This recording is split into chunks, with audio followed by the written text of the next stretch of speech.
In one of my previous episodes, I went through how you can emulate a film look in your photos by using Lightroom Classic.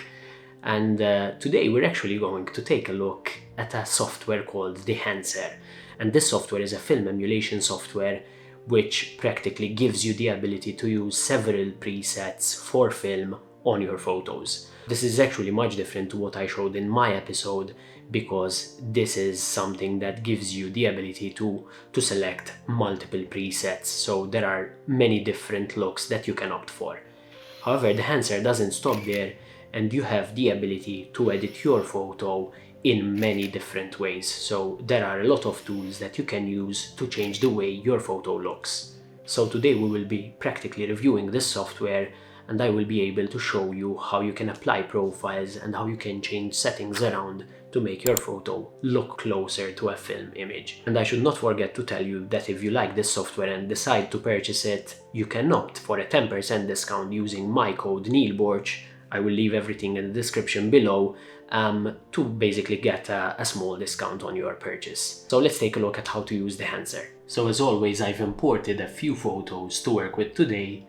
And as you can see, I have 4 shots right here, which are slightly different from each other, and this will serve to sort of give us a real idea of what Dehancer can do. And the only thing that I did to these photos so far is I've done a few basic edits, basically to crop and adjust some lighting, but nothing further.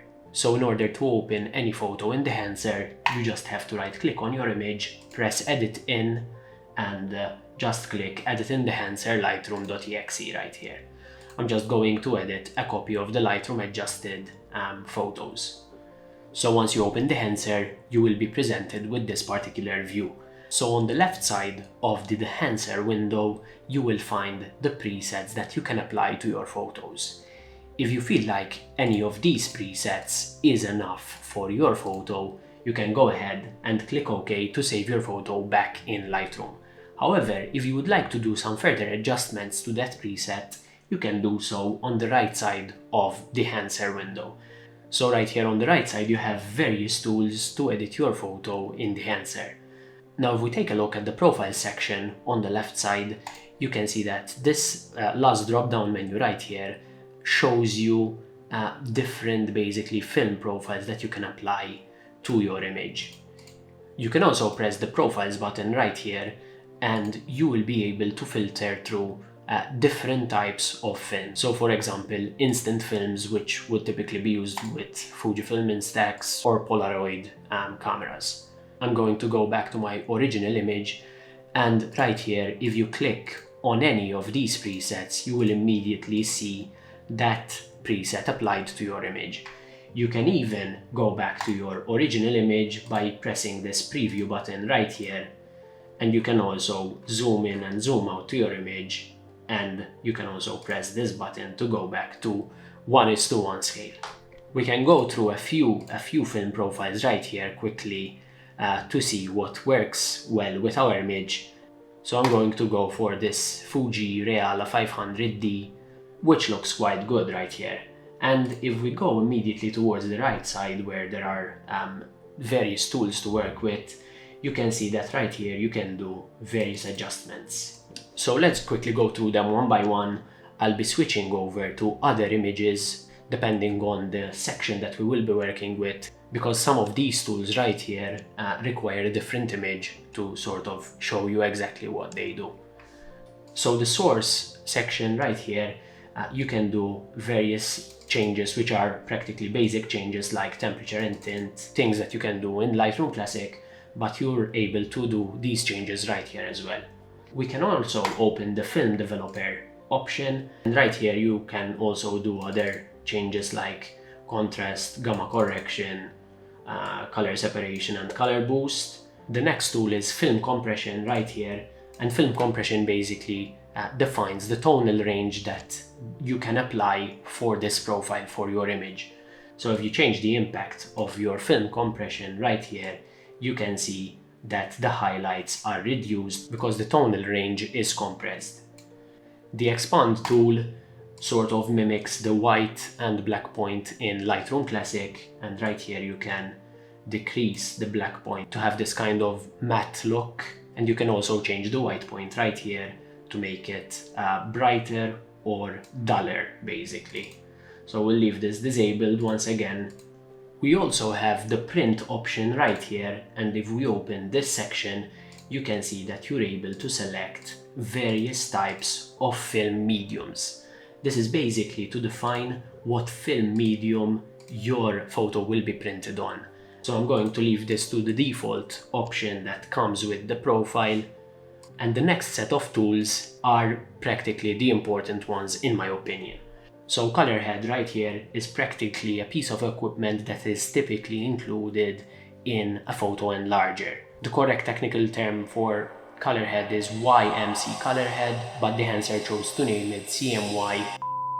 What you need to know is the fact that when you move the sliders towards the color shown in text right here, so for example if I move the slider towards the yellow, more yellow will be added to my image. If I move it towards the blue, more blue will be added to my image. Once you do any adjustments right here, for example I'm deciding to add some more yellow, add some more green right here, and possibly add some red.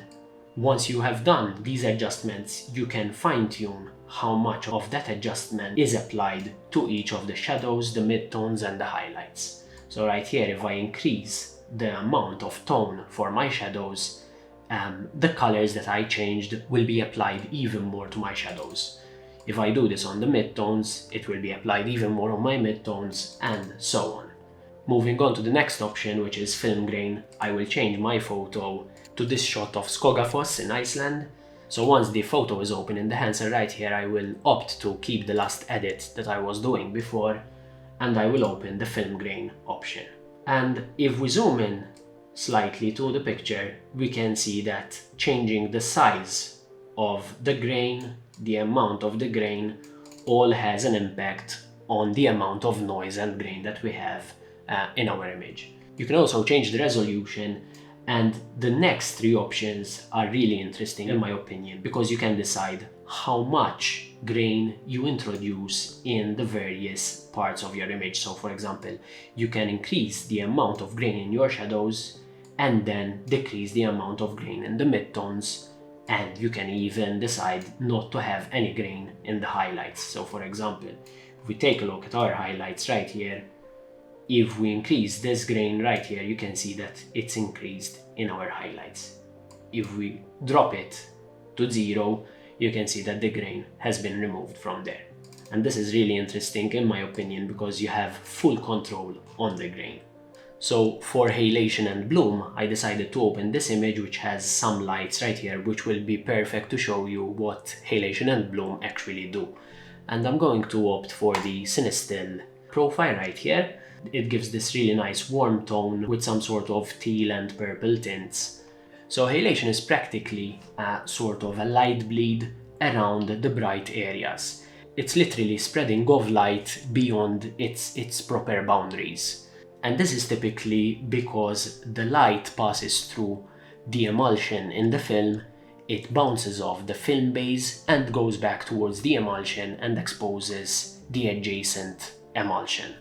So that is why you can see this sort of bleed of light, so to speak. So if we open the halation tool, I'm going to increase global diffusion and local diffusion in order to show you what this means. So if you take a look right here, you can see that everywhere that there is some bright light, there is this light bleed coming out of it. And this is not only applied to lights, but it is also applied to bright parts of the image. So for example, this particular wire right here, or this white text right here, is also sort of glowing. Let's go back to the original values, and one really nice tool right here is the mask mode. And you can see that when you click the mask mode, it's sort of masked to show you only where the effect will be applied. And you can see that when we change the amounts right here, the mask mode really reveals where we're going to apply that particular effect. And this option to me really makes Dehancer a very good option to use for film emulation, because this is something that is typically seen only in film. So being able to do it in Dehancer is really a positive. let's go ahead and disable halation in order to show you what bloom does. Bloom looks very similar to halation at first glance, but it's actually not the same. Bloom is practically a glow around bright areas, but instead of glowing and sort of affecting the adjacent pixels, this is basically a glow which makes some areas look overexposed and soft as well. So bloom literally softens the parts where this overexposure is happening. And right here in the bloom section, you also have the mask mode, similar to what we've seen in halation. And you can see that when we change parameters right here, the effect shows on the mask mode. If we disable the mask mode and change the parameters around, you can see that the bloom effect happens also on bright and light areas. Something very different to halation is the fact that bloom practically brightens the area in white, so it's overexposure. Halation, on the other hand, sort of adds a red tint around that particular bright area. So this is how the two differ from each other. So I've done a few changes to the bloom and halation option. The last option is the vignette tool, which is very similar to other vignette options on other software. And if we take a look at the before and after, so pressing this preview button right here, you can see that from this just generic phone shot, so it was actually shot on my phone, I've created this really nice atmosphere which really looks like it has been shot on film. Although this software may not be perfect for all images, it does give you the ability to emulate film with a range of images. And since you're presented with all these tools on the right side, you can do so many changes and you can do so many adjustments on your image to make it look more like film. One final thing before we close this off is how to save back to Lightroom. And in order to save your image to Lightroom, you can click on the OK button at the top right corner and your image will be immediately saved in Lightroom.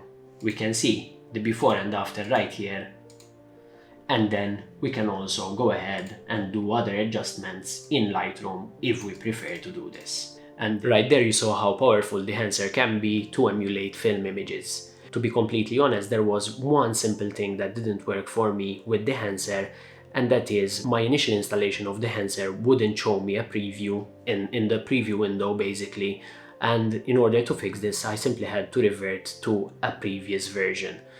This was a quick fix and I'm just being completely honest with regards to my experience with the software. I think that the software has a lot of potential. It's really a nice tool to have in your regiment of tools basically on your computer, especially when you like film photography and you would like to avoid the expense of purchasing film practically. I really enjoyed doing this review and I really hope that you enjoyed it too. Don't forget that there's that discount code for 10% discount on your purchase if you decide to purchase Dehancer, which is in the description below. And thank you for watching as always.